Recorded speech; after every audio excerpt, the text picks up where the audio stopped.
Ninakaw nila ang kanyang yaman para magpakasasa ang isang kabit.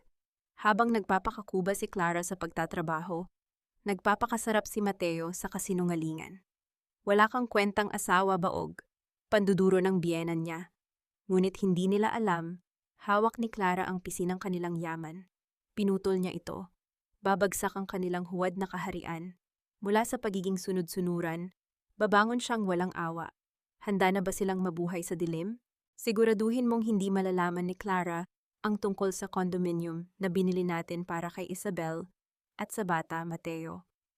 Hayaan mo siyang maniwala na para sa charity fund ang hiningi nating 5 milyong piso noong 1 linggo. Tutal, wala naman siyang ibang silbi sa pamilyang ito kundi ang pondo ng kanyang yumaong ama. Isang baog na asawang hindi man lang makapagbigay ng tagapagmana sa ngalan ng mga Ruiz. Dapat lang na sa atin mapunta ang pera niya. Ang boses ni Doña Carmela ay parang malamig na patalim na humiwa sa katahimikan ng pasilyo. Sa labas ng mabigat na pintong nara ng silid-aklatan, nanigas si Clara Salcedo Ruiz. Ang tray na hawak niya, na naglalaman ng mainit na tsa ng ginseng na 3 oras niyang pinakuluan para maibsan ang migraine ng kanyang biyenan, ay unti-unting nanginginig sa kanyang mga kamay. Bawat salitang lumalabas sa bibig ng babaeng tinuring niyang pangalawang ina ay tila lason na nanunuot sa kanyang mga kalamnan. Don't worry, Mama, masyadong bilib sa akin si Clara. I just told her it was for the orphanage project, and she signed the check without any questions. Pero minsan, nakokonsensya rin ako. Isabel is asking for more, and the baby needs a better environment. Sagot ni Mateo, ang asawang 5 taon, ng pinaglilingkuran ni Clara ng may buong katapatan. Naramdaman ni Clara ang biglang paglamig ng kanyang mga dulo ng daliri. Ang kanyang lalamunan ay parang sinasakal ng isang invisible na kamay, tuyot at mahapdi. Sa loob ng 5 taon, tinanggap niya ang lahat ng panunumbat. Tinanggap niya ang mga mapapait na salitang baog, tuyot, at walang silbi na madalas ibato sa kanya ni Doña Carmela kapag wala ang ibang tao. Uminom siya ng kung ano-anong mapapait na gamot, sumailalim sa mga masakit na pagsusuri, at gabi-gabing umiyak sa harap ng altar dahil akala niya ay siya ang may pagkukulang.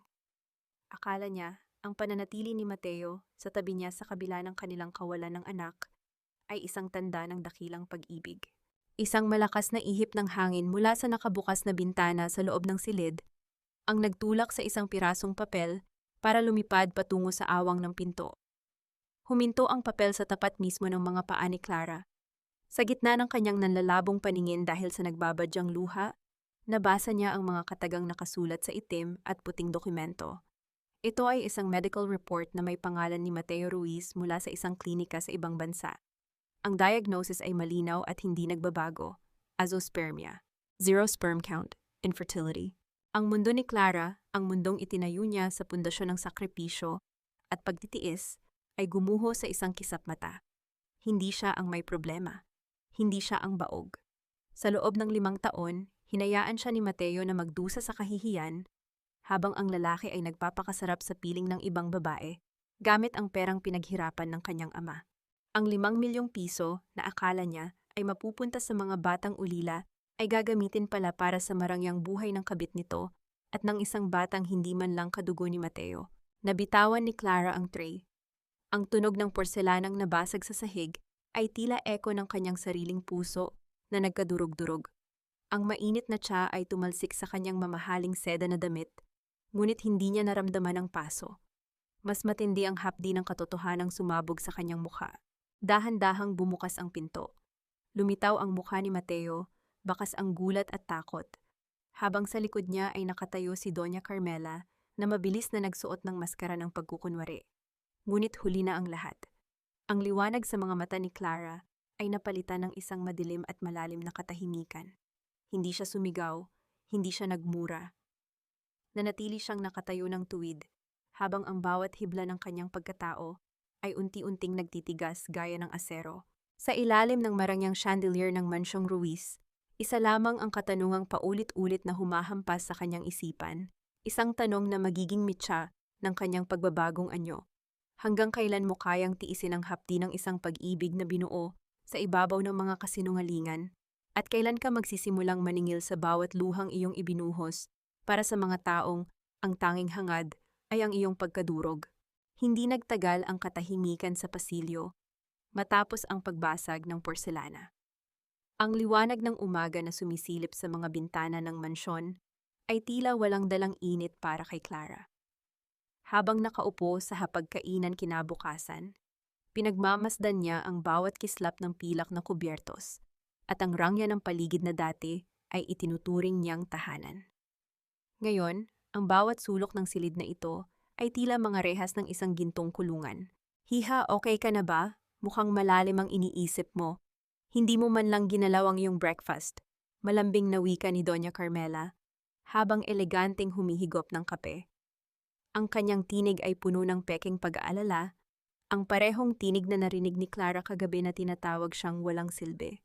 I'm fine, ma. Medyo sumama lang ang pakiramdam ko kagabi. Maikling sagot ni Clara. Pinilit niyang panatilihing matatag ang kanyang boses, kahit na sa loob niya ay gusto niyang isigaw ang lahat ng nalaman niya. Sa tabi niya, naramdaman niya ang kamay ni Mateo na humahaplos sa kanyang likod. Isang haplos na dati ay nagpapakalma sa kanya, ngunit ngayon ay nagpapangilabot sa bawat hibla ng kanyang balat. Huwag ka kasing masyadong nagpapakapagod sa opisina, Clara. Kaya siguro hindi tayo biniyayaan ng anak ay dahil masyado kang stressed. Sabi ni Mateo sa isang malambing na tono na may kasamang panunumbat. Alam mo naman si Mama, nag-aalala lang siya para sa legacy ng pamilya Ruiz. If you could just relax more, baka sakaling magkaroon na tayo ng milagro. Napahigpit ang hawak ni Clara sa kanyang table napkin sa ilalim ng lamesa. Ang kapal ng mukha ni Mateo, nabanggitin ang salitang milagro, habang alam nito ang katotohanan tungkol sa sarili niyang kondisyon, ay halos hindi niya kayang sikmurain. Ngunit bago pa siya makasagot, inilapag ni Doña Carmela ang isang dokumento sa tapat niya. By the way, dear, may charity gala ang foundation next month. I need you to sign this check for 2 million pesos para sa down payment ng venue at catering. Alam mo namang mahalaga ang image natin sa society, at ikaw lang ang inaasahan ko pagdating sa ganitong mga bagay. Ani ng biyanan, ang mga mata ay nakatitig sa kanya nang may halong utos at pagmamanipula. Tinitigan ni Clara ang tsekeng nakahain. Noong nakaraang linggo, 5 milyon. Ngayon, 2 milyon naman. Ganoon na lamang kadali sa kanila na hingan siya ng pera, habang sa likod niya ay itinuturing siyang isang kasangkapan lamang. Sa unang pagkakataon sa loob ng 5 taon, hindi agad kinuha ni Clara ang kanyang panulat. Ma, I need to check the company's cash flow first. Marami kaming ongoing projects ni Papa bago siya nawala na kailangang pondohan. I'll let Gabriel, my lawyer, review the foundation's request before I release the funds. Kalmadong pahayag ni Clara. Napatigil sa pagnguya si Mateo, at ang mga mata ni Doña Carmela ay panandali ang nanigas. Ang hangin sa loob ng silid ay tila naging mapanganib. Clara, it's just 2 million. Dati naman ay hindi ka nagtatanong. Is there something wrong? May bahid ng inis na tanong ni Mateo. Bago pa humaba ang usapan, lumapit si Manang Rosa, ang matandang katulong na nag-alaga kay Clara. Simula nang pumasok siya sa mansyong iyon. Lura niyang inilapag ang isang maliit na plato ng puto sa harap ni Clara. Hija, heto ang paborito mong puto mula sa labas. Alam kong hindi ka mahilig sa ganitong klase ng almusal ng mga mayayaman, kaya ibinili kita. Bulong ni Manang Rosa ng may tunay na pagmamahal. Ang simpleng kilos na iyon ay nagdala ng panunubig ng mga mata kay Clara. Sa gitna ng mga ahas na nakapalibot sa kanya, may isa pa ring tao na tunay na nakakakita sa kanya. Salamat, Manang, kukunin ko na lang ito sa taas, sabi ni Clara sabay tayo. Iniwan niya ang mag-inang Ruiz na nagpapalitan ng nagtatakang tingin. Pagpasok niya sa kanyang silid, agad niyang nilock ang pinto. Ang kanyang puso ay tumitibok ng mabilis, tila isang tambol na nagbababala ng digmaan. Kinuha niya ang kanyang telepono at mabilis na idinayal ang numerong hindi niya tinawagan sa loob ng mahabang panahon. Ang tunog ng bawat pagring sa kabilang linya ay tila isang dambuhalang orasan na nagbibilang ng bawat sandaling natitira sa kanyang pasensya. Hello, Clara? Ang boses ni Gabriel sa kabilang linya ay malalim at puno ng gulat. 10 taon na ang nakalilipas mula nang huli silang mag-usap ng masinsinan. Simula nang piliin niya si Mateo kaysa sa babala ng kaibigan. Gabriel, kailangan ko ang tulong mo. I need to know everything about the Ruiz family's debts and I want to see the audit of my father's trust fund. Pabulong na wika ni Clara, ang kanyang boses ay nanginginig sa takot at determinasyon. Nagkaroon ng maikling katahimikan sa kabilang linya bago sumagot si Gabriel. Nakahanda na ang lahat, Clara. Matagal na kitang hinihintay na magising. May mga nadiskubre ako sa kumpanya ni Papa mo na lalong magpapatunay sa hinala mo. Hinihintay ko lang ang signal mo. Napasandal si Clara sa pinto. Ang kanyang mga mata ay nakapikit ng mariin, habang ang isang kamay ay nakahawak sa kanyang dibdib. Sa wakas, ang pinto ng kanyang hawla ay unti-unti nang bumubukas. Ang amoy ng bagong giling na kape sa loob ng tahimik na kafe ay tila nagbibigay ng pansamantalang kaligtasan para kay Clara. Malayo sa nakakasakal na bango ng mga mamahaling pabango sa loob ng mansyong Ruiz, dito niya naramdaman na muli siyang humihinga. Sa tapat niya, nakaupo si Gabriel. Ang kanyang mga mata, na dati ay puno ng saya noong mga bata pa sila, ay puno ngayon ng matinding pag-aalala at determinasyon habang tinitingnan ang mga dokumentong inilatag ni Clara. Sigurado ka na ba rito, Clara? Once we freeze these accounts and revoke the power of attorney I gave to Mateo, there is no turning back. Magkakagulo sa loob ng pamamahay niyo, seryosong babala ni Gabriel. Ang kanyang tinig ay parang isang matatag na pader na handang sumalo sa kanya. Wala na akong babalikan, Gabriel. Ang bahay na iyon ay hindi kailanman naging tahanan. Isa lamang itong entablado kung saan ako ang bida sa isang dula ng panloloko, sagot ni Clara. Ang kanyang mga mata ay nanatiling tuyo, ngunit ang lamig sa kanyang boses ay sapat na para maramdaman ang lalim ng kanyang sugat. Napansin ni Gabriel ang panginginig ng mga kamay ni Clara habang hinahawakan ang kanyang tasa ng itim na kape. Nang walang imik, itinulak ni Gabriel ang isang baso ng mainit na gatas patungo sa kanya. Uminom ka muna nito. Masyado nang mapait ang buhay mo ngayon, huwag mo nang dagdagan ng kape. Hayaan mong ako ang bahala sa lahat ng legalities.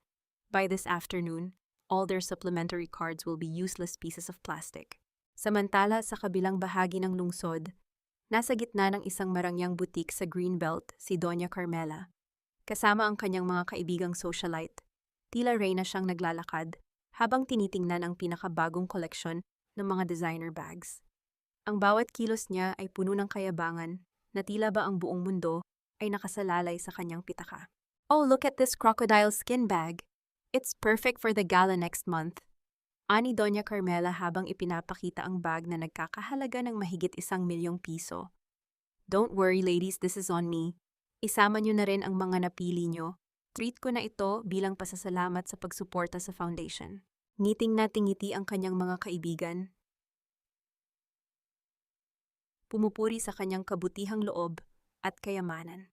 Lumapit si Doña Carmela sa counter ng may mataas na noo at inabot ang kanyang gintong credit card sa sales lady. Habang hinihintay ang pag-swipe ng card, patuloy siyang nakikipagtawanan, hindi alintana ang kaba na biglang gumapang sa terminal. Ang tunog ng paglabas ng papel mula sa machine ay hindi narinig. Sa halip ay isang maikling mensahe ang lumabas sa screen. Bahagyang kumunot ang noo ng sales lady at muling sinubukang iswipe ang card. Sa pangalawang pagkakataon, muling lumabas ang parehong resulta. I'm sorry, Señora Carmela. The transaction was declined.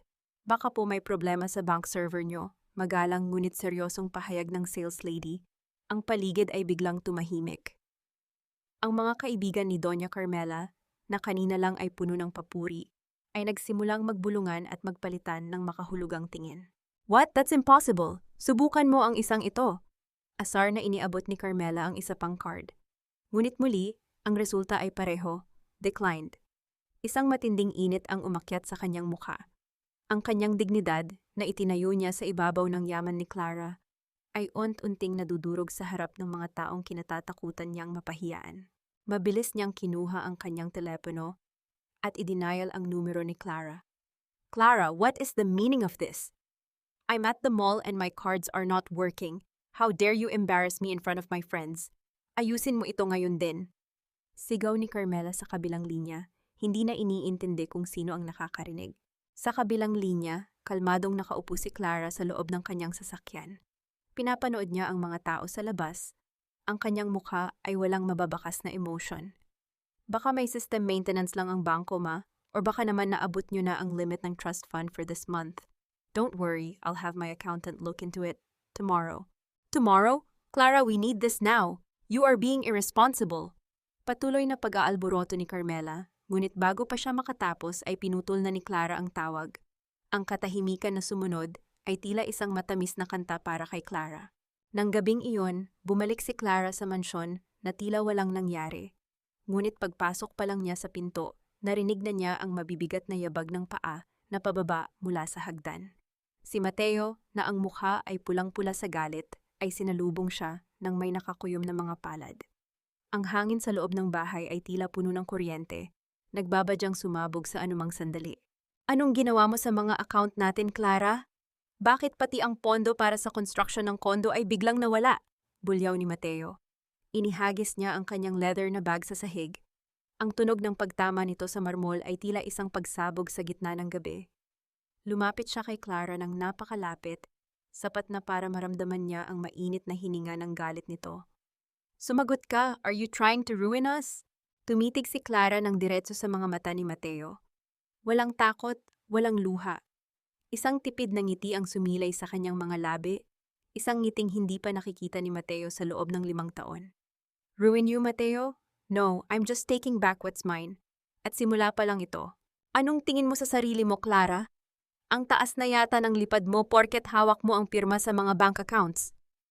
Ang boses ni Mateo ay dumagundong sa loob ng kanilang malawak na master bedroom. Bawat salita ay parang hagupit ng latigo na nagpapakita ng kanyang nagngangalit na pagkatao. Isang pindot ko lang sa iyo noon, sunod-sunuran ka. Ngayon nagmamarunong ka na? Akala mo ba ay nakaka-impress ang ginagawa mo? You are just being a selfish, bitter wife. Nanatiling nakatayo si Clara sa gitna ng silid. Ang kanyang mga kamay ay mahigpit na nakakapit sa strap ng kanyang bag. Ilang oras pa lang ang nakalilipas. Bago niya nalaman ang katotohanan, maingat niyang nililinis ang paboritong relo ni Mateo para sa kanilang nalalapit na anniversary. Inaalala niya ang bawat gasgas doon bilang tanda ng kanilang pinagsamahan. Ngunit ngayon, ang relong iyon na nasa ibabaw ng nightstand ay tila isang piping saksi sa kawalang hiyaan ng lalaking nasa harap niya. Ang sikmura ni Clara ay bumaligtad. Isang matinding pag-alon ng pagkasuklam ang bumangon mula sa kanyang kalooban. Ngunit pinanatili niyang tuwid ang kanyang likod. Selfish? Mahinang ulit ni Clara, ang kanyang boses ay malamig pa sa yelo. Ang pagprotekta sa perang pinaghirapan ng tatay ko ay tinatawag mo ng selfishness, Mateo? O baka naman natatakot ka lang na hindi mo na mabibili ang lahat ng luho ng pamilya mo at ng kung sino pa mang itinatago nyo? Bago pa makasagot si Mateo, bumukas ng marahas ang pinto at pumasok si Doña Carmela na may hawak na panyo, ang mga mata ay namumugto sa kunwaring pag-iyak. Clara, paano mo nagawang hiyain ako sa harap ng mga kaibigan ko? Alam mo ba ang pakiramdam na tanggihan ng card sa gitna ng butik? I felt like a common criminal. Pagkatapos kitang tanggapin sa pamilyang ito kahit ulila ka na at walang ibang matakbuhan, ganito ang igaganti mo sa akin. Wala kang utang na loob. Ang bawat hikbi ni Doña Carmela ay parang isang dula-dulaan na kabisadong-kabisado na ni Clara. Sa loob ng 5 taon, ito ang sandatang ginagamit ng kanyang biyenan para iparamdam na maliit siya, na utang niya sa kanila ang kanyang buhay. Ang bigat sa dibdib ni Clara ay tila isang dambuhalang bato na unti-unting dumudurog sa kanyang puso, ngunit ang sakit ay napalitan na ng isang matalim na linaw ng isip. Utang na loob, ma? Ani Clara, sabay labas ng isang makapal na folder mula sa kanyang bag. Heto ang mga records ng lahat ng binayaran ko sa loob ng 5 taon. Ang inyong mga credit card bills, ang maintenance ng mansyong ito, ang mga alahas na suot nyo ngayon, at ang milyon-milyong pondo na kinuha ni Mateo sa trust fund ko para sa mga investments na wala namang papel. Kung tutuusin, ma, matagal ko nang nabayaran ang pagtanggap nyo sa akin. Sa katunayan, sobra-sobra pa. Natigilan si Doña Carmela. Ang kanyang pag-iyak ay biglang huminto at napalitan ng isang mapanghamong tingin. Nakita ni Mateo ang panganib sa mga mata ni Clara, kaya biglang nagbago ang kanyang diskarte. Lumapit siya, ang kanyang galit ay biglang naglaho at napalitan ng isang mapanlinlang na lambing. Hinawakan niya ang magkabilang balikat ni Clara. Ang kanyang boses ay naging malumanay, ang boses na ginagamit niya tuwing gusto niyang paamuhin ang asawa. Clara, honey, I'm sorry. Masyado lang kaming stressed ni Mama dahil sa mga finances. Alam mo namang mahal na mahal kita, di ba? We are a team. Huwag nating hayaang masira ang pamilya natin dahil lang sa pera. Sige na, let's talk to the bank together tomorrow. Open the accounts again. Para sa atin din naman ito, para sa kinabukasan ng magiging anak natin. Bulong ni Mateo habang dahan-dahang niyayakap si Clara. Ang haplos ni Mateo ay parang malalamig na uod na gumagapang sa balat ni Clara. Sa bawat salita nito tungkol sa anak, naalala ni Clara ang medical report na nakatago sa kanyang isipan. Ang pagmamanipulang ito ay tila isang lason na pilit isinusubo sa kanya. Naramdaman ni Clara ang panginginig ng kanyang mga tuhod, ang pagnanais na sumigaw at itulak ang lalaki, ngunit nanatili siyang parang estatwa. Habang nakayakap si Mateo, bahagyang tumagilid ang suot nitong jacket at mula sa bulsa nito ay nalaglag ang isang maliit, makintab na piraso ng papel. Dahil sa pagkakaipit ng kanilang katawan, hindi napansin ni Mateo na ang papel ay dahan-dahang dumaustos sa sahig, malapit sa paanan ni Clara. Nang kumalas si Mateo sa yakap, nananatili itong nakangiti, umaasang nakuha muli ang loob ng asawa. Ngunit ang pansin ni Clara ay nakatuon sa sahig. Isang litrato iyon ng ultrasound. May kalakip na petsa na kamakailan lamang, at sa ilalim nito ay may nakasulat na maikling mensahe sa isang sulat kamay na hindi sa kanya. Can't wait for you to meet our prince, Daddy Mateo. Ang mundo ni Clara ay muling nayanig. Ngunit sa pagkakataong ito, wala nang natirang lungkot. Tanging ang nagbabagang apoy ng determinasyon ang natira sa kanyang mga mata habang tinitingnan ang likod ni Mateo na palabas ng silid kasama si Doña Carmela. Hanggang kailan mo kayang itago ang bangkay sa ilalim ng iyong kama, bago ang amoy nito ang mismong lulunod sa iyong hininga? Hawak ni Clara ang piraso ng papel na tila naging isang nagniningas na uling sa kanyang palad. Ang ultrasound na iyon, isang imahe ng buhay na kailanman, ay ipinagkait sa kanya ng tadhana, ay ang pinakamalinaw na ebidensya ng kanyang pagiging biktima. Habang pinagmamasdan ang maliliit na kurba ng bata sa litrato, naramdaman ni Clara ang unti-unting paglamig ng kanyang dugo. Ang bawat sentimo na kinuha ni Mateo mula sa kanya, ang bawat pagsisikap niyang isalba ang kumpanya ng mga Ruiz, ay nagpunta lamang sa pagbuo ng isang mundong hindi siya kabilang. Hindi na nag-aksaya ng panahon si Clara. Matapos makaalis ni na Mateo at Doña Carmela sa silid, mabilis niyang kinuha ang kanyang susi ng sasakyan. Ang bawat hakbang niya pababa ng hagdan ay tila isang marcha patungo sa sarili niyang hatol. Ang tunog ng kanyang mga takong sa marmol na sahig ay naging ritmo ng kanyang nagngangalit na puso. Sa loob ng sasakyan, ang tanging maririnig ay ang mahinang ugong ng air conditioning na tila sumasabay sa kanyang mabigat na paghinga. Tinahak ni Clara ang daan patungo sa isang eksklusibong condominium sa Bonifacio Global City. Ito ang address na nakita niya sa isa sa mga billing statements na laging itinatago ni Mateo. Habang nagmamaneho, ang mga ilaw ng lungsod ay nagmistulang mga malabong guhit sa kanyang paningin. Ang kanyang lalamunan ay nananatiling tuyot, at ang bawat lunok ay tila may kasamang bubog. Pagdating sa tapat ng gusali, hindi agad bumaba si Clara. Pinanood niya ang pagpasok at paglabas ng mga tao mula sa malayo. At doon, sa gitna ng maliwanag na lobby, nakita niya ang isang eksenang kailanman ay hindi niya malilimutan. Lumabas mula sa elevator si Doña Carmela. Ang babaeng palaging nagrereklamo ng sakit ng katawan at migraine tuwing nasa mansyon ay tila biglang bumata at naging masigla. Hawak nito ang isang sanggol na nakabalot sa asul na kumot. Ang mukha ay puno ng wagas na ngiti. Isang ngiting kailanman ay hindi nito ibinigay kay Clara sa loob ng 5 taon. Kasunod nito ay isang babaeng mas bata, maganda, at may bakas ng tagumpay sa kanyang mga mata. Si Isabel.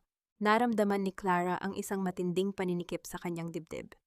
Ang merienda na pinagsasaluhan nila, ang tawanan na maririnig hanggang sa labas ng glass door, at ang paraan ng paghaplos ni Doña Carmela sa pisngi ni Isabel ay tila mga punyal na sabay-sabay na bumaon sa kanyang likuran. Ang irony ay tila isang lason. Ang pamilyang itinuring siyang tuyot at baog ay nagpapakasasa sa bunga ng pagtataksil na pinondohan ng sarili niyang pawis at luha. Dahan-dahang itinaas ni Clara ang kanyang telepono. Gamit ang nanginginig ngunit determinadong mga daliri, kinuha niya ang bawat anggulo ng kanilang masayang pamilya. Ang bawat click ng camera sa kanyang screen ay tila isang pako na ibinabaon niya sa kabaong ng kanyang pagsasama kay Mateo. Sa bawat kuha, unti-unting nawawala ang bigat sa kanyang dibdib, napapalitan ng isang nakakabinging katahimikan. Ipinadala ni Clara ang lahat ng mga kinuha niyang ebidensya kay Gabriel. Pagkatapos, huminga siya ng malalim, isang mahabang buntong hininga na tila naglalabas ng lahat ng dumi at lason na kinimkim niya sa loob ng kalahating dekada. Sa sandaling iyon, hindi na siya ang asawang nagmamakaawa para sa pag-ibig. Siya na ang taga-subaybay ng sarili niyang kalayaan. Paalis na sana si Clara nang biglang huminto ang sasakyan ni Mateo sa tapat mismo ng kanyang kinaroroonan. Nakita niya ang pagbaba ni Mateo. May dalang mga shopping bags mula sa mga mamahaling tindahan. Bago pumasok si Mateo sa lobby, tila may naramdaman itong kakaiba at lumingon sa direksyon ng sasakyan ni Clara. Sa loob ng madilim na sasakyan, nanatiling estatwa si Clara.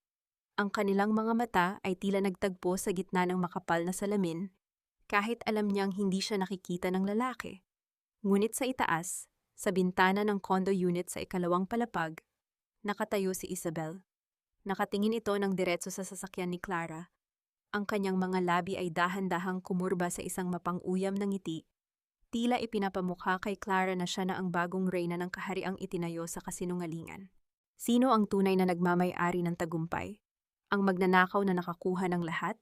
O ang biktima na wala nang natira kundi ang katotohanang kaya niyang sunugin ang lahat para sa kanyang dignidad? Ang Mansyong Ruiz ay muling nababalot ng ningning. Ngunit sa pagkakataong ito, ang liwanag ay tila pilit at mapanlinlang. Sa gitna ng malawak na dining hall, nakaupo si Doña Carmela, kasama ang kanyang mga piling kaibigan mula sa alta lipunan. Ang bawat kristal na baso ay kumikislap sa ilalim ng dambuhalang chandelier, at ang amoy ng mamahaling alak at nilutong tupa ay bumabalot sa buong silid. Layunin ng gabing ito na buruhin ang kahihiyang dinanas ni Carmela sa mall noong nakaraang araw. I'm so sorry about what happened at the boutique, ladies. Nagkaroon lang talaga ng technical glitch ang bangko dahil sa system upgrade ng aking trust fund accounts. Nakangiting paliwanag ni Doña Carmela habang iwinawagayway ang kanyang kamay na puno ng diamante. Alam niyo naman, kapag masyadong malaki ang cash flow, minsan ay nagkakaroon ng security flag. Ang tawanan ng mga socialite ay pumuno sa silid, isang tunog na para kay Clara, na nakatayo sa madilim na sulok ng balcony, ay tila hiyaw ng mga buwayang nagbabantay ng biktima. Kanina pa siya nakauwi, ngunit pinili niyang hindi magpakita. Hawak niya ang kanyang telepono, binabasa ang huling mensahe mula kay Gabriel. Tapos na. Ang lahat ng utility contracts na nasa ilalim ng pangalan mo ay naputol na sa oras na ito. Eksakto sa pagtatapos ng huling salita sa kanyang isipan, ang bawat bumbilya sa loob ng mansyon ay sabay-sabay na namatay. Ang nakakabinging katahimikan ay sumunod, bago ito pinalitan ng mga gulat na reaksyon mula sa mga panauhin. Ang ugong ng mga air conditioning unit na nagbibigay ng preskong hangin ay huminto rin, na nag-iwan sa lahat sa gitna ng isang mainit at nakakabulag na kadiliman. Ano ito? Rosa, bakit biglang nag-brownout? Buksan mo ang generator ngayon din. Sigaw ni Doña Carmela, ang kanyang boses ay puno ng taranta at galit. Narinig ang mabilis na yabag ng mga paa ni Manang Rosa na patungo sa kusina, dala ang isang maliit na kandila. Ang mahinang liwanag nito ay nagbigay ng mahahabang anino sa mga dingding na tila mga multong nagmamasid sa pagbagsak ng kaharian ng mga Ruiz. Sa labas, ang gabi ay tahimik, ngunit sa loob ng mansyon, ang init ay nagsimulang gumapang sa balat ng mga panauhin. I'm sorry, senyora, pero wala pong laman ang generator natin. Nakalimutan pong padalhan ng supply dahil hindi raw po nabayaran ang nakaraang invoice. Ang boses ni Manang Rosa ay nanginginig, ngunit may bakas ng katotohanang hindi maitatago. What? Impossible, Clara! Nasaan ang babaeng iyon? Patuloy na pagsigaw ni Carmela. Ang kanyang mga kaibigan ay nagsimula ng magbukas ng mga flashlight sa kanilang mga telepono. Ang liwanag ay tumatama sa mga mukha nilang puno, na ngayon ang pagkadismaya at pangungutya. Ang maskara ng yaman na pilit na isinuot ni Carmela ay unti-unti nang natutunaw kasabay ng kanyang pawis. Dahan-dahang lumabas si Clara mula sa balcony, ang kanyang silweta ay nababalot ng liwanag ng buwan. Pababa siya ng hagdan ng dahan-dahan. Ang bawat hakbang ay tila isang hatol na nagpapatahimik sa bulyaw ng kanyang biyenan. Nang marating niya ang huling baitang, hinarap niya ang mga panauhin nang may isang mahinahon, ngunit makapangyarihang tinig. Patawad po sa abala, ladies. Mukhang nagkaroon lang ng kaunting aberya sa mga bayarin. Nakalimutan ko kasing pirmahan ang renewal ng contracts dahil sa dami ng iniisip ko, wika ni Clara. Ang kanyang mukha ay hindi mababakas ng kahit anong pagsisisi. Ma, baka gusto niyo munang itour ang mga kaibigan niyo sa garden. Masariwa ang hangin doon, habang wala pang kuryente. Isa-isang nagpaalam ang mga panauhin, ang kanilang mga bulong tungkol sa naghihirap na pamilya Ruiz, ay tila mga palasong tumatama sa dibdib ni Carmela. Nang makaalis ang huling panauhin, hinarap ni Carmela si Clara ng may nanlilisik na mga mata. Ngunit bago pa siya makapagsalita, ay tumunog ang telepono sa ibabaw ng lamesa. Si Mateo ang tumatawag. Ang kanyang boses sa kabilang linya ay basag at puno ng matinding takot. Isang tunog na hindi pa naririnig ni Carmela mula sa kanyang anak. Ma, nasaan si Clara? Nandito ang mga tauhan ng bangko sa labas ng opisina at sa tapat ng kondo. Kinukuha nila ang mga sasakyan natin, ma. Ang sabi nila, defaulted na raw ang mga loans at hinila na ang mga collaterals. Anong nangyayari? Napaupo si Doña Carmela sa sahig ng madilim na dining room. Ang kanyang mamahaling gown ay sumayad sa mga bubog ng baso na nahulog kanina. Tiningnan niya si Clara, na ngayon ay tahimik na nakatayo sa gitna ng dilim. Ang tanging liwanag ay ang mula sa screen ng kanyang telepono na nagpapakita ng isang countdown, ang pagbilang ng bawat segundo patungo sa katapusan ng lahat ng kanilang tinatamasang luho. Hindi na lumingon si Clara habang tinatahak niya ang madilim na driveway ng mansyon.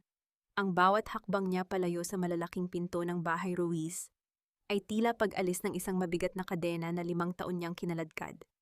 Ang malamig na hangin ng gabi ay humahaplos sa kanyang mukha, na nagbibigay ng kaunting ginhawa mula sa maalinsangang loob ng bahay na wala ng kuryente. Sa labas ng tarangkahan, naghihintay ang kanyang sasakyan at ang tanging nasa isip niya ay ang makarating sa isang lugar kung saan ang bawat hininga niya ay hindi tinitimbang ng kasinungalingan. Pagkalipas ng ilang minuto, huminto ang kanyang sasakyan sa tapat ng isang lumang gusali sa Makati. Dito matatagpuan ang opisina ni Gabriel, ang lugar na nagsilbi niyang kanlungan noong mga panahong buhay pa ang kanyang ama. Pagpasok niya sa tahimik na hallway, nakita niya ang bahagyang bukas na pinto sa dulo. Doon, sa ilalim ng madilaw na liwanag ng isang table lamp, nakaupo si Gabriel. Ang amoy ng mga lumang libro at kape ay agad na bumalot kay Clara, na nagbigay sa kanya ng pakiramdam ng seguridad na matagal na niyang hinahanap. Clara, mahinang sambit ni Gabriel habang mabilis na tumatayo. Nakita niya ang pagod sa mga mata ng babae, ang bahagyang panginginig ng kanyang mga balikat sa ilalim ng manipis na blusa. Hindi na nagtanong pa ang lalaki. Lumapit siya at dahan-dahang hinubad ang kanyang suot na vest, pagkatapos ay maingat itong isinampay sa mga balikat ni Clara. Dito ka muna, ligtas ka rito. Iginya ni Gabriel si Clara patungo sa isang malambot na leather na sofa. Nagtungo siya sa maliit na pantry at bumalik bitbit ang isang tasa ng mainit na tsaa ng chamomile. Ang usok mula sa tasa ay dahan-dahang sumasayaw sa hangin, gaya ng marahang pag-aalaga ni Gabriel sa kanya. Uminom ka muna, kailangan mong kumalma bago natin talakayin ang susunod na hakbang. Naupo si Gabriel sa tapat niya, sapat ang layo para hindi siya mailang, ngunit sapat ang lapit para maramdaman niya ang init ng presensya nito. Inilatag niya ang isang makapal na asul na folder sa lamesa. Ito na ang lahat ng kailangan natin, Clara. Ang mga ebidensya ng paglustay ni Mateo sa pondo ng kumpanya mo at ang mga dokumentong magpapatunay na ang mansyong tinitirhan niyo ay nakasangla na pala sa isang private lender nang hindi mo alam. Mateo was desperate, Clara. He was trying to cover up his losses in a bad investment by using your property as collateral. Napatitig si Clara sa tasa ng tsaa. Ang kanyang refleksyon sa tubig ay tila isang estranghero, isang babaeng hinayaan ang sarili na maging bulag sa ngalan ng pamilya. Isang mainit na luha ang biglang pumatak sa tsaa, na lumikha ng maliliit na bilog sa ibabaw nito. Sumunod ang isa pa, hanggang sa ang kanyang mahihinang hikbi ay pumuno sa tahimik na silid. Ngunit hindi ito iyak ng pagsisisi para kay Mateo. Ito ay iyak ng paglaya, isang pag-iyak para sa 5 taon na ninakaw sa kanya. Patawad, Gabriel, bulong ni Clara habang pinapahid ang kanyang pisngi. Patawad dahil hindi ako naniwala sa iyo noon. Masyado akong naging gahaman sa pag-ibig na akala ko ay totoo. Umiling si Gabriel at dahan-dahang hinawakan ang kamay ni Clara na nakapatong sa lamesa. Isang sandali lamang, isang hawak na puno ng paggalang at pangako. Huwag kang humingi ng tawad sa pagiging tao, Clara. Ang mahalaga ay gising ka na. Hindi kita pababayaan. Lalaban tayo hanggang sa makuha mo ang bawat sentimo at bawat piraso ng dignidad na kinuha nila sa'yo. Sa gitna ng katahimikan, isang mahalagang sandali ang nabuo. Inayos ni Gabriel ang isang hibla ng buhok na humaharang sa mukha ni Clara. Ang kanyang mga daliri ay bahagyang dumampi sa balat nito. Ang tibok ng puso ni Clara ay bumilis, hindi dahil sa takot, kundi dahil sa isang pakiramdam na matagal na niyang kinalimutan. Ang pakiramdam na siya ay pinahahalagahan ng walang hinihinging kapalit. Nakalimutan ni Clara ang oras sa piling ni Gabriel, hanggang sa ang sikat ng araw sa madaling araw ay nagsimula ng sumilip sa bintana. Kailangan niyang bumalik sa mansyon upang kunin ang mahahalagang gamit at ang huling piraso ng kanyang nakaraan. Ngunit nang itulak niya ang pinto ng kanyang kwarto sa Mansion Ruiz, pagkalipas ng ilang oras, isang nakakangilong tanawin ang sumalubong sa kanya. Ang kanyang malalaking cabinet ay nakabukas at ang sahig ay punong-puno ng mga punit-punit na tela. Si Doña Carmela ay nakatayo sa gitna ng silid, hawak ang isang matalim na gunting at ang paboritong wedding gown ni Clara. Ang mga mata ng matanda ay nanlilisik sa galit. Ang kanyang buhok ay gulo-gulo, habang patuloy na ginugupit ang mamahaling seda ng damit. Ang bawat tunog ng pagpunit ng tela ay tila isang hiyaw ng isang naghihingalong halimaw na ayaw tanggapin ang kanyang pagkatalo. Akala mo ba ay makakaalis ka ng gano'n na lang, Clara? Hiyaw ni Carmela habang itinataas ang gunting sa hangin. Kung mawawala ang yaman namin, sisiguraduhin kong wala ka ring matitirang kahit ano. Ang tunog ng pagpunit ng seda ay tila isang malupit na musika na sumasaliw sa halakhak ng isang baliw. Sa gitna ng silid na punong-puno ng mga alaala, pinanood ni Clara ang pagdurog sa tanging simbolo ng kanyang katapatan. Ang kanyang wedding gown. Ang bawat gupit ng gunting ni Doña Carmela ay tila isang paglapastangan sa bawat sakripisyong ibinigay ni Clara para sa pamilyang hindi kailanman siya tinanggap. Ma, tumigil na po kayo! Pakiusap! Ang boses ni Manang Rosa ay nanginginig sa takot habang pilit niyang hinahawakan ang braso ni Doña Carmela. Ang matandang katulong ay umiiyak. Ang kanyang mga mata ay puno ng pakiusap. Huwag niyo pong gawin ito kay Senyora Clara. Wala siyang ginagawang masama sa inyo. Tumahimik ka, matandang katulong. Wala kang alam, hiyaw ni Doña Carmela. Sa gitna ng kanyang pagngangalit, lumingon siya at buong lakas na idinapo ang kanyang palad sa pisngi ni Manang Rosa. Ang tunog ng sampal ay daling dinala ng katahimikan ng silid na sinundan ng pagbagsak ni Manang Rosa sa sahig. Ang matanda ay napakapit sa kanyang labi na nagsimulang magdugo. Ang kanyang mga mata ay nananatiling nakatingin sa sahig sa tindi ng hiya at sakit. Doon, tila may isang malaking pader na gumuho sa loob ni Clara. Ang lamig sa kanyang mga mata ay napalitan ng isang nagbabagang apoy. Hindi siya sumigaw, ngunit ang bawat hakbang niya patungo sa kanyang biyenan ay tila nagdadala ng bigat ng 1,000 bagyo. Lumapit siya hindi kay Carmela, kundi sa dambuhalang vanity table na puno ng mga mamahaling pabango at alahas ng matanda, ang altar ng kanyang kayabangan. Sa isang mabilis na kilos, itinulak ni Clara ang lahat ng naroon.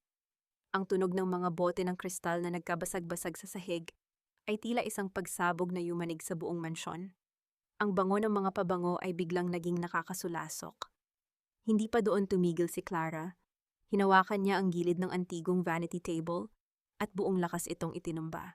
Huwag mong sasaktan ang nag-iisang taong naging ina sa akin sa pamamahay na to. Ang boses ni Clara ay hindi malakas. Ngunit ito ay sapat na para patahimikin ang hiyaw ni Carmela. Ang bawat gamit sa bahay na ito, pati ang damit na suot mo ngayon, ay binili ng pera ng tatay ko. Wala kang karapatang manakit ng kahit sino rito, lalo na si Manang Rosa. You monster, how dare you? Nauutal na wika ni Carmela, habang nanginginig ang kanyang mga kamay na hawak pa rin ang gunting. Dahan-dahang lumapit si Clara kay Manang Rosa. Lumuhod siya sa sahig, hindi alintana ang mga basag na kristal, at kinuha ang kanyang sariling silk scarf na nanatiling buo. Gamit ang malambot na tela, maingat niyang pinahid ang dugo sa labi ng matanda. Patawad, Manang, hindi ko nahahayaang saktan kanila muli. Aalis na tayo rito. Eksaktong sa sandaling iyon, bumukas ng marahas ang pinto at pumasok si Mateo. Nakita niya ang pagkawasak ng silid ng kanyang ina at ang kanyang asawang nakaluhod sa sahig. Clara, ano itong ginagawa mo? Nababaliw ka na ba? Inaatake mo na pati si Mama? Lumingon si Clara. Ang kanyang tingin ay tila isang talim na tumatagos sa pagkatao ni Mateo. Ang nanay mo ang nanakit sa taong walang kinalaman sa gulo niyo, Mateo. At ikaw, wala kang karapatang magsalita tungkol sa kabaliwan pagkatapos ng lahat ng ginawa mo. You butch! Sigaw ni Mateo habang mabilis na lumalapit at itinaas ang kanyang kamay para saktan si Clara. Tuturuan kita ng leksyon. Ngunit bago pa dumapo ang kamay ni Mateo, isang malakas na kamay ang humuli sa kanyang braso mula sa likuran. Si Gabriel ay nakatayo sa pintuan, ang kanyang mukha ay kasing tigas ng bato, habang ang kanyang mahigpit na pagkakahawak ay nagpaungol sa sakit kay Mateo. Sa likod ni Gabriel, dalawang lalaking nakauniporme ng pulis ang pumasok, dala ang mga dokumentong may opisyal na selyo. Huwag mong susubukang hawakan siya, Mateo Ruiz. Ang boses ni Gabriel ay puno ng babala. At huwag ka ring gumalaw. Nandito kami para isilbi ang search warrant at ang warrant of arrest para sa kasong qualified theft at falsification of public documents laban sa iyo. Ang paligid ay biglang tumahimik. Tanging ang tunog ng paghinga ni Mateo na puno ng takot ang maririnig. Ang mga asul at pulang ilaw ng sasakyan ng pulis sa labas ay nagsimulang maglaro sa mga dingding ng silid, na tila mga aninong humahabi ng katapusan ng pamilyang Ruiz. Ang bawat pag-ikot ng susi ng posas ay lumikha ng isang malamig at matalim na tunog na yumanig sa buong salas ng mansyon. Nanlaki ang mga mata ni Mateo habang nararamdaman ang bakal na pumupulupot sa kanyang mga pulso. Ang kanyang mukha na dati ay puno ng kayabangan ay napalitan ng isang maputlang anyo ng takot. Sa tabi niya, si Doña Carmela ay napakapit sa gilid ng sofa. Ang kanyang hininga ay naging mabilis at gulo-gulo habang pinagmamasdan ang kanyang kaisa-isang anak na tinatrato na parang isang kriminal. Clara, ano ito? Anong kasinungalingan ang ipinakain mo sa mga pulis na ito? Hiyaw ni Mateo, pilit na kumakawala sa pagkakahawak ng mga autoridad. Mama, do something! Hindi niyo ba kilala kung sino kami? Kami ang mga Ruiz. Ruiz? Isang mahina ngunit mapait na tawa ang kumawala sa mga labi ni Clara. Lumapit siya sa gitna ng silid. Hawak ang isang makapal na brown envelope. Ang tunog ng kanyang mga yabag sa marmol ay tila isang dambuhalang orasan na nagbibilang ng huling sandali ng kanilang kapangyarihan. Ang apelidong Ian Mateo ay kasing rami na ng utang ng mansyong ito. Isang pangalang pilit ninyong pinapakinang gamit ang dugo at pawis ng pamilya ko. Inihagis ni Clara ang envelope sa ibabaw ng glass table. Ang tunog ng pagbagsak ng mga papel ay tila isang sampal na nagpatahimik sa buong paligid. Mula sa loob nito ay lumabas ang mga dokumentong matagal na nilang pilit na itinatago. Ang tunay na medical records ni Mateo mula sa isang pribadong klinika sa Singapore. Azoospermia, 0 sperm count. Maring pagbasa ni Clara, ang bawat salita ay tila isang pako na ibinabaon niya sa pagkatao ni Mateo. 5 taon, Mateo. 5 taon mo akong hinayaang magmukhang tanga. Hinayaan mo akong uminom ng kung ano-anong gamot at maniwala na ako ang dahilan kung bakit wala tayong anak. Lahat ng iyon para lang mapagtakpan. Ang pagkalalaki mong wala naman pala. Napaatras si Doña Carmela, ang kanyang mukha ay tila naging isang estatwa ng kahihiyan.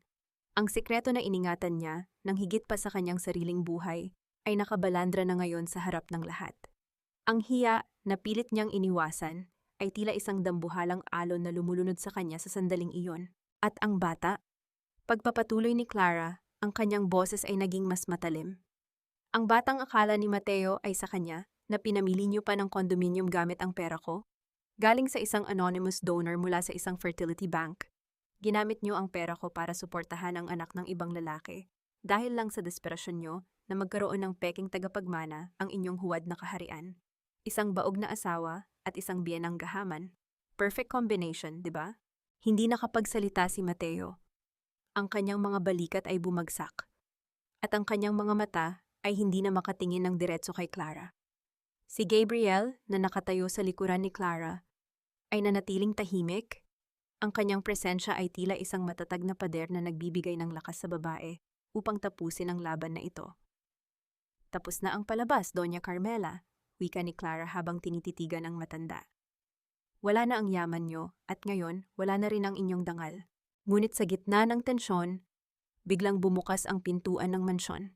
Ang tunog ng pagpihit ng door handle ay naging hudyat ng isang hindi inaasahang pagdating. Pumasok si Isabel, boses ang unang narinig bago ang kanyang anyo. Hawak niya ang isang baby carrier, ngunit ang kanyang mukha ay walang bakas ng pag-aalala para kay Mateo.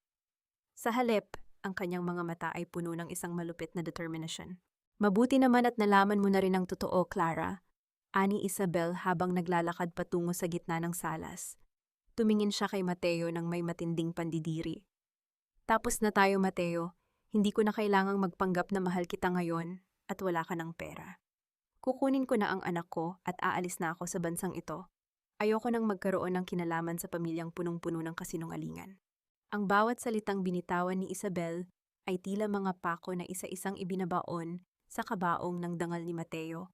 Ang katahimikan sa loob ng salas ay naging mabigat.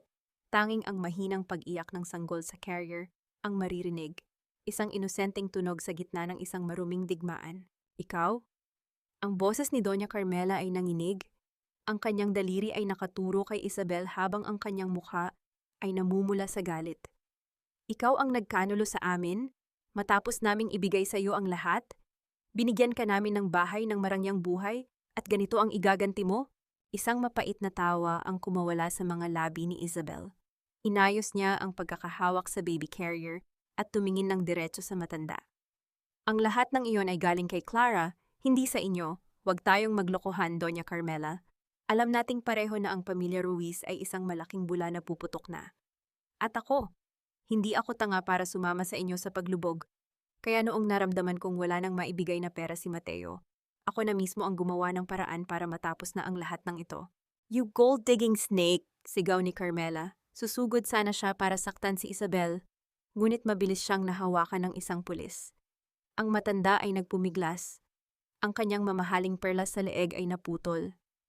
Ang bawat butil nito ay nagkalat sa sahig at lumikha ng tunog ng maliliit na ulan na bumabagsak sa marmol. Snake, nakanggiting tugon ni Isabel. Mas masahol pa kayo sa akin. Ginamit niyo ang asawa ni Mateo para ponduhan ang pagtataksil niya. At para malaman mo, ang condominium na binili niyo, nakapangalan na iyon sa akin. Kahit anong mangyari sa kasong ito, may matitirhan kami ng anak ko. Habang kayo, baka sa kalsada na pulutin. Napahagulgol si Mateo, ang kanyang mga tuhod ay bumigay at napaluhod siya sa sahig habang nakaposas pa rin. Clara, please, patawarin mo ako. Nabulag lang ako. Huwag mo akong hayaang makulong. Mahal kita, Clara. Handa akong magbago basta iligtas mo lang ako sa kahihiyang ito.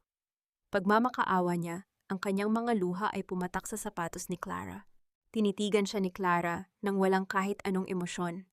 Ang pag-ibig na dati ay nagpapalambot sa kanyang puso ay wala na, napalitan ng isang tuyot na disyerto. Mahal, hindi mo alam ang ibig sabihin ng salitang iyan, Mateo? Ang pag-ibig ay hindi nanakawan ng taong pinangakuan mo ng katapatan. Ang pag-ibig ay hindi hinahayaang mawasak ang dignidad ng asawa mo para lang itago ang sarili mong kahinaan. Inabot ni Clara ang panulat kay Mateo. Piratahan mo ang divorce papers na ito at ibalik mo ang lahat ng dokumento ng trust fund ng tatay ko na kinuha mo ng walang paalam. Kung gagawin mo iyan, baka mapagaan ko ang mga reklamo ko sa pulisya. Pero kung hindi, sisiguraduhin kong sa likod ng rehas ka natatanda. Nanginig ang mga kamay ni Mateo habang hawak ang panulat. Sa ilalim ng mapanuring mata ng mga pulis at ng malamig na titig ni Gabriel, dahan-dahang idinapo ni Mateo ang tinta sa papel. Ang tunog ng pagkayod ng panulat sa papel ay tila ang huling hininga ng kanilang 5 taong pagsasama. Nang matapos ang pirmahan, tumayo si Manang Rosa mula sa sulok ng kusina. Bitbit niya ang isang dambuhalang itim na plastik ng basura. Lura siyang lumapit at inilapag ito sa paanan ni Mateo at Doña Carmela. Heto ang mga gamit nyo, nakasya pa sa basura. Ang lahat ng iba pa, ang mga alahas, ang mga sasakyan, at ang bahay na ito ay hindi na sa inyo. Oras na para lumabas kayo sa pamamahay na ito. Ang mga pulis ay nagsimula nang hilahin si Mateo patayo. Mateo Ruiz, inaresto ka namin sa kasong fraud at qualified theft. Sumama ka ng matiwasay, utos ng opisyal. Habang kinakaladkad si Mateo palabas ng pinto, sumigaw si Doña Carmela, isang hiyaw ng desperasyon na tila humiwa sa hangin. Clara, hindi mo ito magagawa sa amin. Isusumpa kita. Babagsak ka rin. Ngunit hindi na sumagot si Clara. Nanatili siyang nakatayo ng tuwid. Ang kanyang mga kamay ay nakakuyom, ngunit ang kanyang puso ay nagsimula ng makaramdam ng isang kakaibang gaan. Gabriel stepped beside her, his hand briefly touching her shoulder in a silent gesture of support. Tapos na ang laro, Mateo.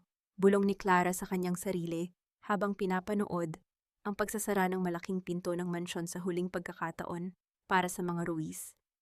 Ngunit sa labas, ang tunog ng sirena ng pulis ay biglang napalitan ng isang malakas at nakakangilong tunog ng pagpreno ng isang sasakyan na tila may sumalpok sa tarangkahan. Ang tunog ng pagbangga sa tarangkahan ay hindi mula sa isang aksidente, kundi ang huling hantong ng karangyaan ng mga Ruiz. Isang malaking truck ng hatak ang tumama sa bakal na pinto upang pilit itong buksan, hudyat ng tuluyang pagbawi ng bangko sa ari-ariang hindi na mabayaran. Ang bawat kalabog ng bakal sa semento ay tila isang malakas na hiyaw na nagpapahayag na ang mansyong ito ay hindi na isang palasyo, kundi isang abandonadong bodega ng mga pangarap na nauwi sa wala. Dahan-dahang binuhat ni Clara ang kanyang huling valley. Habang pababa siya ng hagdan, naramdaman niya ang kakaibang katahimikan ng bahay. Wala na ang mga mamahaling painting sa dingding. Wala na ang mga antigong florera na dati ay nagbibigay ng ningning sa bawat sulok. Ang mga muebles na natitira ay nababalot na ng mga puting tela, tila mga bangkay na naghihintay ng ililibing. Ang bawat hakbang ni Clara sa marmol ay lumilikha ng isang malalim na echo. Isang tunog na nagpapaalala sa kanya na ang bawat sulok ng mansyong ito ay naging piping saksi sa kanyang mga lihim na pagtangis. Sa gitna ng malawak na salas, nakita niya si Doña Carmela. Ang matanda ay nakaupo sa sahig, sa tabi ng isang tumpok ng mga luma at punit-punit na album ng pamilya. Wala na ang kislap ng kanyang mga alahas at ang kanyang marangyang sutla na damit ay gusot-gusot na. Ang kanyang mga mata ay nakatitig sa kawalan, habang ang kanyang mga kamay ay nanginginig na hinahaplos ang isang larawan ng pamilya Ruiz noong mga panahong sila pa ang tinitingala sa lipunan. "Andiyan ka na pala, Clara," bulong ni Carmela. Ang kanyang boses ay parang isang tuyot na dahon na tinangay ng hangin. Lumingon siya ng dahan-dahan. Ang kanyang mukha ay tila naging isang mapa ng kapighatian at kawalan ng pag-asa. "Masaya ka na ba? Nakita mo na kaming lugmok sa lupa. Ang aking anak ay nasa kulungan at ang aking dangal ay nasa putikan. Isinusumpa kita, Clara. Isinusumpa kong hindi ka kailanman magiging maligaya sa perang kinuha mo sa amin." Huminto si Clara sa tapat ng matanda. Hindi siya nakaramdam ng galit, ni bahid ng tagumpay. Ang tanging naroon sa kanyang puso ay isang malalim na awa, puno ng pagpapakumbaba para sa isang taong ang tanging kayamanan ay ang kanyang sariling kayabangan. "Hindi ko kinuha ang yaman niyo, Doña Carmela. Ibinabalik ko lang ang nararapat para sa aking kinabukasan." Mahinahon na wika ni Clara. "Ang kaligayahan ko, Doña Carmela, ay ang hindi na maging bahagi ng pamilyang ito. Hindi ko kailangan ng inyong sumpa dahil matagal na akong pinalaya ng katotohanan." Tumingin si Clara sa paligid sa huling pagkakataon. Nakita niya si Manang Rosa na naghihintay na sa may pinto, bitbit ang kanyang sariling mga gamit. Tumango ang matanda sa kanya, isang tahimik na pagsang-ayon na oras na para iwanan ang dilim ng nakaraan. Paglabas ni Clara sa malalaking pinto, ang sikat ng araw ay agad na sumalubong sa kanyang mukha. Ang liwanag ay napakatingkad, tila isang mainit na yakap na nagtatanggal ng lahat ng lamig na nanahan sa kanyang puso sa loob ng 5 taon. Ang hangin sa labas ay amoy sariwa, malayo sa amoy ng alikabok at pagkabulok sa loob ng mansyon. Naghihintay si Gabriel sa tabi ng kanyang sasakyan. Nakasandal siya sa pinto, ang kanyang mga mata ay nakatuon kay Clara nang may buong paghanga at paggalang. Nang makalapit si Clara, kinuha ni Gabriel ang valley mula sa kanyang kamay at maingat itong inilagay sa compartment. Pagkatapos, binuksan niya ang pinto para kay Clara. Isang simpleng kilos na sa paningin ng babae ay tila isang pagbubukas ng isang bagong mundo. "Handa ka na ba?" tanong ni Gabriel. Ang kanyang boses ay puno ng katiyakan. Huminga ng malalim si Clara, isang mahaba at malalim na buntong hininga, na tila naglalabas ng huling bakas ng lason sa kanyang katawan. Tumingala siya sa langit at muling ngumiti, isang ngiting tunay at abot hanggang sa kanyang mga mata. "Handa na ako, Gabriel." Pumasok siya sa loob ng sasakyan at narinig ang marahang pagsara ng pinto, isang tunog na naghudyat ng pormal na pagwawakas ng kanyang buhay Ruiz.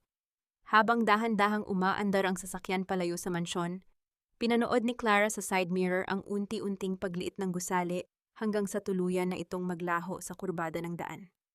"Saan tayo pupunta?" tanong ni Clara habang nakatingin sa malawak na kalsada sa harap nila.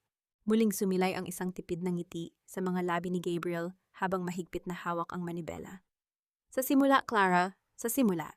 Lumipas ang 6 na buwan na tila isang mahabang panaginip ng paggising. Sa loob ng opisina ng Salcedo Holdings, Ang sikat ng hapon ay dahan-dahang gumagapang sa mga makintab na sahig na kahoy, malayo sa malamig na marmol ng Mansion Ruiz. Nakaupo si Clara sa likod ng dambuhalang desk ng kanyang ama. Ang kanyang mukha ay mas maliwanag at ang kanyang mga mata ay puno na ng buhay.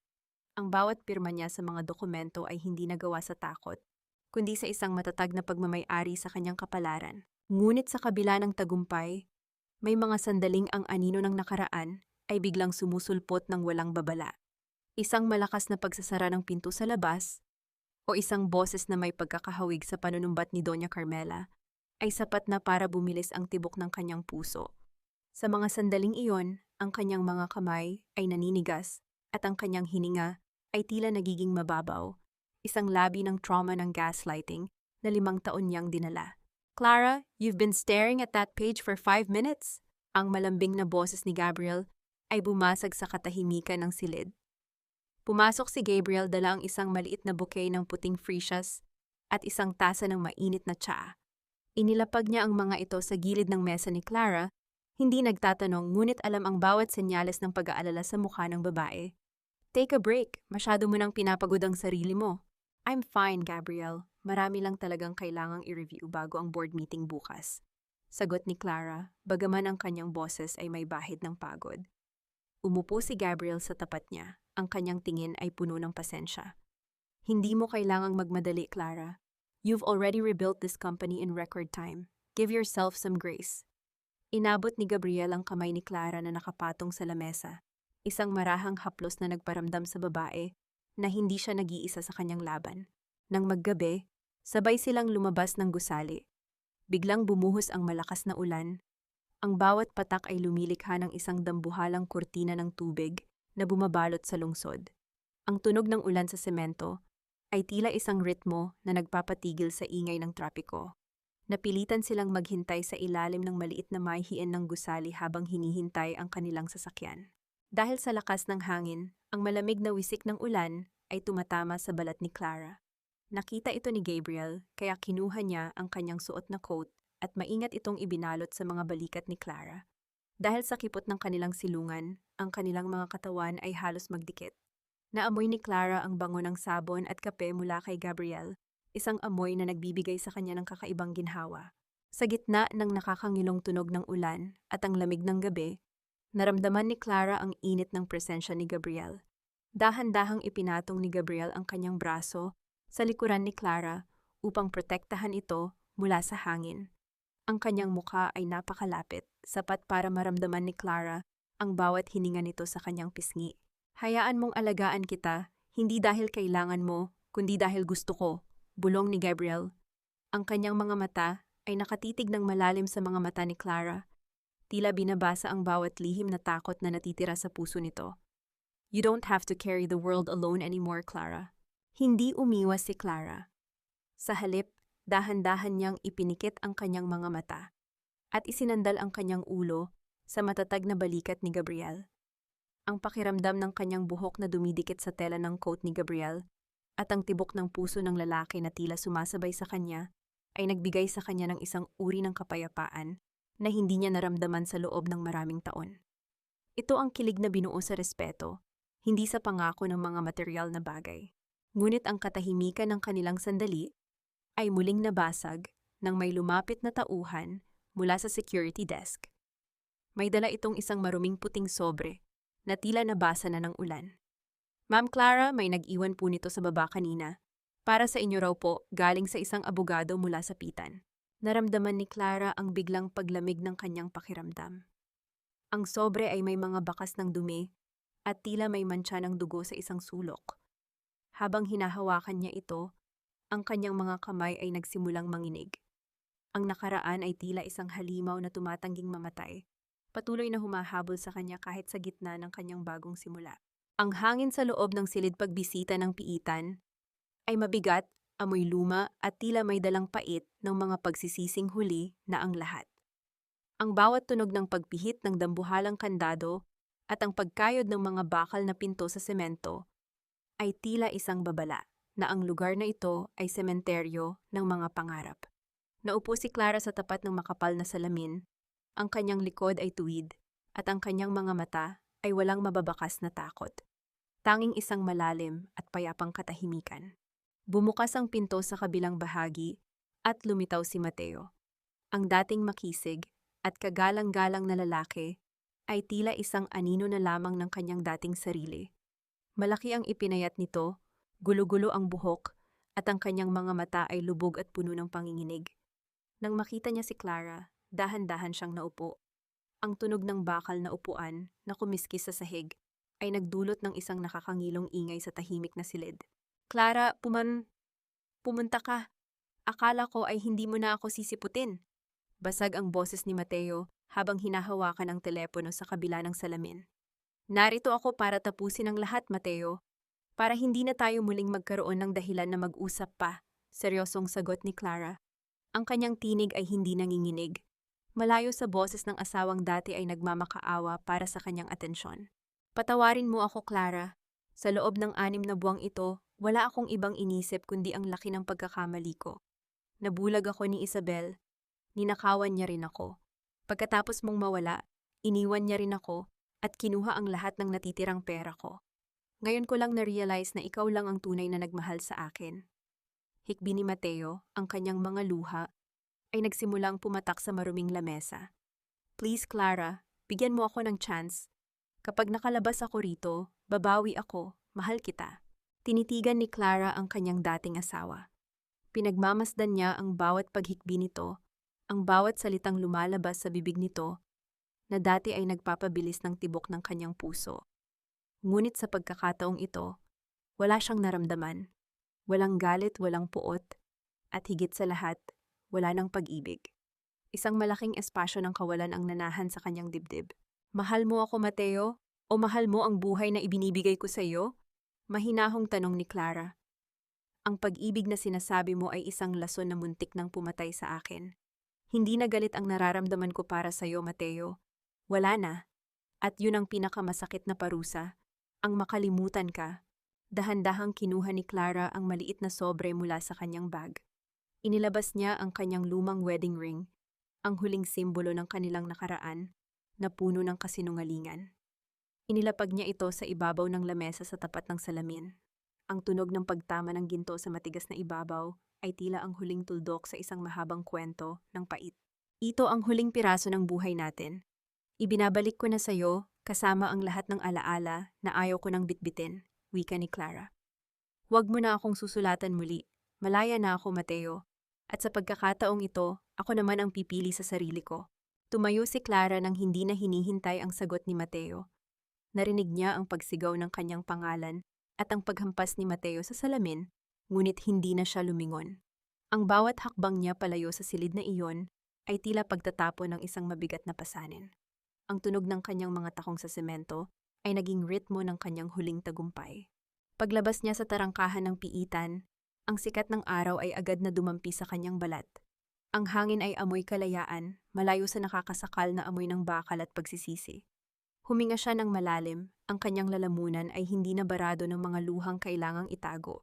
Sa di kalayuan, sa ilalim ng isang malabay na puno ng nara, nakatayo si Gabriel. Ang kanyang mga mata ay nakatuon sa pintuan, naghihintay ng may buong pasensya. Nang makita niya si Clara, isang dahan-dahang ngiti ang sumilay sa kanyang mga labi. Hindi siya lumapit, hinayaan niyang si Clara ang unang humakbang patungo sa kanya. Isang simbolo na ang babae ay handa na para sa isang bagong simula. Ang bawat hakbang ni Clara patungo kay Gabriel ay tila paglalakad patungo sa liwanag. Wala nang piring ang kanyang mga mata at wala na ring tanikala sa kanyang mga paa. Ang dulo ng kanyang mahabang paglalakbay sa dilim ay nauwi sa isang bisig na handang tumanggap sa kanya ng walang kondisyon. Ang bawat ningning ng chandelier sa loob ng malawak na ballroom ng Salcedo Grand Hotel ay tila mga bituing nagdiriwang sa tagumpay ni Clara. Ang gabing ito ay hindi lamang para sa anibersaryo ng Salcedo Holdings, kundi para sa paglulunsad ng The Mateo Salcedo Foundation, isang proyekto para sa mga kababaihang biktima ng pang-aabuso at panloloko na ipinangalan niya sa kanyang yumaong ama.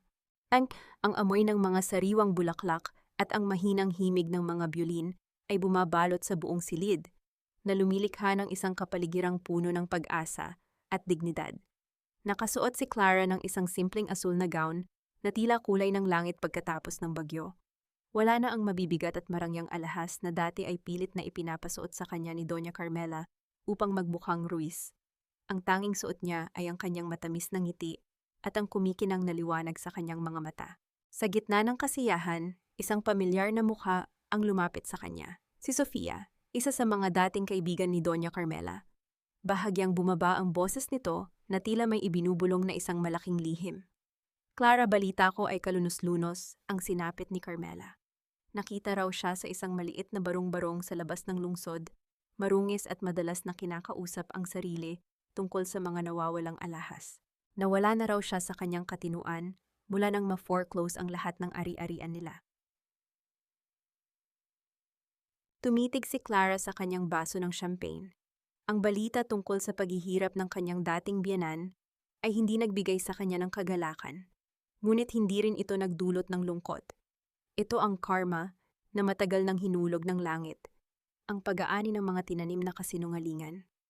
Ang bawat tao ay may sariling krus na dapat pasanin, Sofia. Tapos na ako sa bahaging iyon ng buhay ko, mahinahong sagot ni Clara, bago magalang na tumalikod. Nagtungo si Clara sa balcony upang kumuha ng kaunting hangin.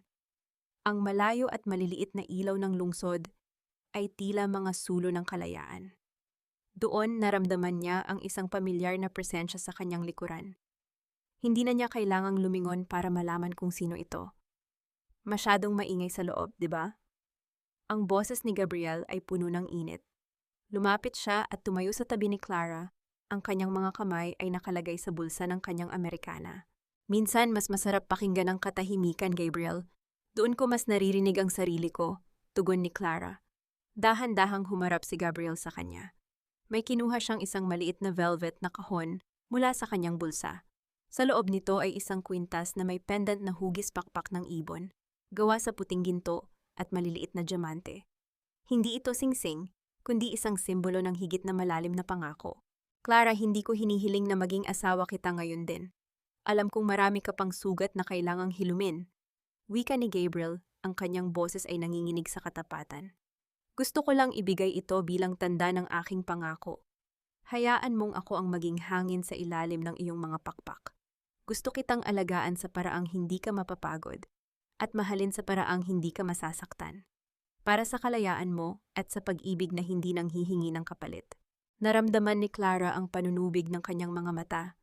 Dahan-dahang lumapit si Gabriel at isinuot ang kwintas sa kanyang leeg. Ang lamig ng metal sa kanyang balat ay tila isang proteksyon, at ang marahang pagdampi ng mga daliri ni Gabriel sa kanyang batok ay nagdulot ng isang matamis na kilig na tumagos hanggang sa kanyang puso. Sa pagkakataong ito, hindi niya naramdaman ang paninigas ng katawan. Sa halip, kusa siyang sumandal sa dibdib ni Gabriel, hinahayaan ang kanyang sarili na malunod sa bango at init ng lalaking nanatili sa tabi niya nang walang hinihinging kapalit. Mula sa pintuan ng balcony, nakatingin si Manang Rosa. Ang matandang katulong ay lumingon sa ibang direksyon upang punasan ang kanyang mga luha ng kagalakan. Nakita niya ang totoong yaman ni Clara. Hindi ang mga building, hindi ang pera sa bangko, kundi ang kapayapaan at ang isang pusong muling natutong magtiwala. Tumunog ang mga palakpakan mula sa loob ng ballroom, hudyat na kailangan na ni Clara na umakyat sa entablado para sa kanyang talumpati. Hinawakan ni Gabriel ang kanyang kamay, mahigpit at matatag. Handa ka na ba, Senyora Clara? Biro ni Gabriel. Ngumiti si Clara, ang kanyang pinakamagandang ngiti na bunga ng kanyang muling pagkabuhay. Handa na ako, Gabriel, para sa ating lahat. Habang naglalakad siya patungo sa entablado, ang bawat hakbang niya ay puno ng kapangyarihan. Ngunit sa dulo ng silid, isang hindi kilalang lalaki ang nakatayo sa anino. May hawak na isang sobrang itim na tila magdadala ng huling revelasyon bago tuluyang magsara ang tabing ng kanyang nakaraan. Ang bawat hakbang ni Clara patungo sa entablado ay tila pag-akyat sa rurok ng kanyang sariling bundok. Ang bawat pares ng mata sa loob ng ballroom ay nakatuon sa kanya, hindi na bilang Mr. ni Mateo Ruiz, kundi bilang si Clara Salcedo, ang babaeng nagawang bumangon mula sa sariling abo. Naramdaman niya ang mahinang ugong ng mikropono nang lumapit siya rito, isang tunog na naghudyat ng kanyang pagkakataon upang maging boses ng mga taong nananatiling bilanggo sa katahimikan. Magandang gabi sa inyong lahat, simula ni Clara. Ang kanyang boses ay hindi nanginginig. Ito ay malinaw, matatag, at may dalang awtoridad na tanging pinanday ng sakit at tagumpay. Marami sa inyo ang nakakilala sa akin bilang isang asawang tapat, isang manugang na masunurin, at isang babaeng pilit na ipinagkasya ang sarili sa isang kahariang hindi naman para sa kanya. Sa loob ng 5 taon, naniwala ako na ang aking halaga ay nakadepende sa kung gaano karaming sakripisyo ang kaya kong ibigay para sa pamilyang pinili kong mahalin. Tumingin siya sa dulo ng silid, doon sa anino kung saan nakita niya ang lalaking may hawak na sobre kanina. Ngunit sa pagkakataong ito, hindi na siya natakot. Nakita niyang iniabot ng lalaki ang sobre kay Gabriel, na mabilis itong binasa at tumango ng bahagya kay Clara. Ito ang formal na kumpirmasyon na ang huling ari-arian ng mga Ruiz ay tuluyan na ring naisalin sa kanyang foundation. Ang huling anino ay naliwanagan na. Ngunit natutunan ko sa pinakamahirap na paraan na ang tunay na pag-ibig ay hindi dapat humihingi ng kapalit na iyong dangal. Pagpapatuloy ni Clara, habang ang kanyang mga mata ay nagniningning sa ilalim ng mga ilaw. Ang pinakamagandang palamuti ng isang babae ay hindi ang apelyido ng kanyang asawa, kundi ang kanyang sariling dignidad. Ibinubukas ko ang foundation na ito hindi para maghiganti, kundi para ipaalala sa bawat babae na hindi nyo kailangang sunugin ang inyong sarili para lang mabigyan ng liwanag ang mga taong bulag sa inyong halaga. Ang masigabong palakpakan ay pumuno sa buong ballroom, isang tunog na tila nagpapatibay sa bawat salitang binitawan niya. Pagbaba ni Clara sa entablado, hindi siya nagtungo sa mga mayayamang negosyante o sa mga sikat na personalidad. Dumiretso siya sa gilid kung saan nakatayo si Gabriel at Manang Rosa. Tapos na, Clara, malaya ka na talaga, bulong ni Manang Rosa habang hinahawakan ang mga kamay ni Clara. Bago sila umalis sa bulwagan, huminto si Clara sa isang mesa. Dahan-dahan niyang kinalas ang kanyang mamahaling relo, isang regalo ni Mateo noong unang taon ng kanilang kasal na nagsilbing paalala ng bawat minutong ninakaw sa kanya. Inilapag niya ito sa ibabaw ng mesa, isang huling material na connection sa nakaraan na ayaw na niyang bitbitin. Iniwan niya itong nakahiga sa ilalim ng liwanag habang siya ay naglalakad palayo nang may mga kamay na hebang. Sa tapat ng pintuan, huminto si Gabriel. Inayos niya ang suot na kwintas ni Clara na may pendant na pakpak. Pagkatapos ay dahan-dahang idinapo ang isang banal at mapagmahal na halik sa kanyang noo. Ang sandaling iyon ay binalot ng katahimikan, isang uri ng kilig na hindi nagmumula sa pagnanasa, kundi sa isang wagas na proteksyon at respeto. Tayo na? Tanong ni Gabriel. Ang kanyang boses ay puno ng pangako ng isang bukas na wala ng kasinungalingan. Ngumiti si Clara, at sa unang pagkakataon, ang kanyang ngiti ay hindi na nagtatago ng anumang pait. Tayo na. Sabay-sabay silang lumabas ng ballroom. Si Clara, si Gabriel at si Manang Rosa. Ang mga pintong nara ay dahan-dahang nagsara sa likuran nila na nag-iiwan sa lahat ng drama, pait at puot sa loob ng nakaraan. Sa labas, ang gabi ay maliwanag, puno ng mga bituin na tila sumasabay sa kanyang muling pagkabuhay. Ang sikat ng araw sa madaling araw ay dahan-dahang gumagapang sa ibabaw ng mga luntiang damo sa sementeryo na nagbibigay ng isang ginintuang liwanag sa paligid. Ang tunog ng mga ibon na umaawit sa mga sanga ng puno ng nara ay tila isang marahang orkestra na nagdiriwang sa katahimikan ng umaga. Nakatayo si Clara sa harap ng puntod ng kanyang ama. Hawak ang isang pumpon ng mga sariwang bulaklak. Ang hangin ay malinis at sariwa. Walang bakas ng alikabok o pait na dati ay bumabalot sa kanyang bawat hininga. Tatay, sa wakas, payapa na po ang lahat. Bulong ni Clara. Ang kanyang boses ay tila isang marahang haplos sa hangin. Nakuha ko na ang katarungan para sa inyong pinaghirapan. Ngunit higit pa doon, tatay, nahanap ko na ang aking sarili. Napaisip si Clara tungkol sa konsepto ng pagpapatawad. Maraming nagtatanong kung napatawad na ba niya ang mga Ruiz.